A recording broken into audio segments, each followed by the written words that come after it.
Without warning today, President Obama decided to blow open the argument about race and bias in America, calling on the nation to do some soul searching.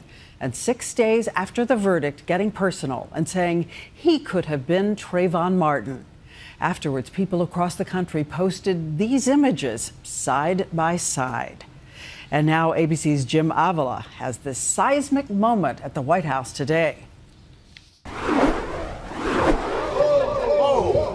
Reporters scramble, the half-empty White House press room jolted by a rare surprise visit from the President of the United States. You think anybody else is showing up? After talking to his wife Michelle and calling senior staff into the Oval Office, the President decided late yesterday to speak from the heart today about the case of Trayvon Martin. When Trayvon Martin was first shot, I said that this could have been my son. Another way of saying that is Trayvon Martin could have been me 35 years ago. In highly personal remarks, equal parts president and law professor, but mostly African-American male, Barack Obama reminded the country why the Zimmerman verdict cut so deeply in the black community. The African-American community is looking at this issue through a set of experiences and a history that doesn't go away. There are very few African-American men in this country who haven't had the experience of being followed when they were shopping in a department store. That includes me.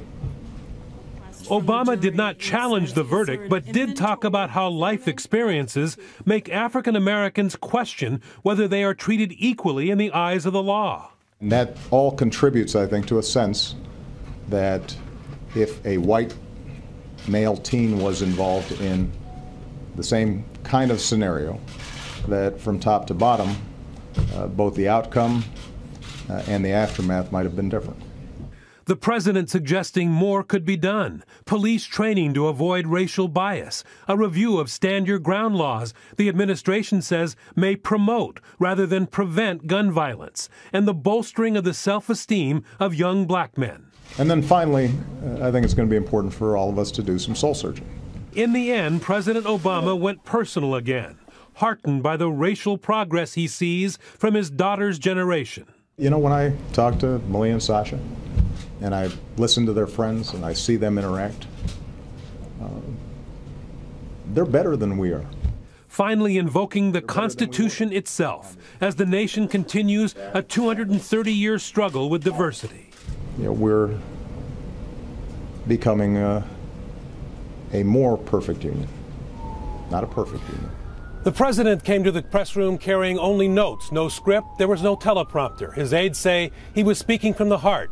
We know at least he was speaking off the cuff. Diane? White House correspondent Jim Avila reporting in tonight. Thank you, Jim. And as we said, we wanted to take a closer look at questions of race and bias in America. And ABC senior justice correspondent Pierre Thomas has that. The last image of Trayvon Martin was of him buying tea and candy. And minutes later, when George Zimmerman saw him, he was committing no crime. Many African Americans believe he was racially profiled. Today, the nation's first African American president talked about the indignity of being profiled. And it got personal. He made it clear it's happened to him. There are very few African American men in this country who haven't had the experience of being followed when they were shopping in a department store. That includes me. The slights are daily, and they don't go away, the president said, telling the country that African Americans are looking at the Trayvon Martin shooting through a different lens. Many African Americans believe Martin was singled out because of his race, and as a consequence, died because of his race.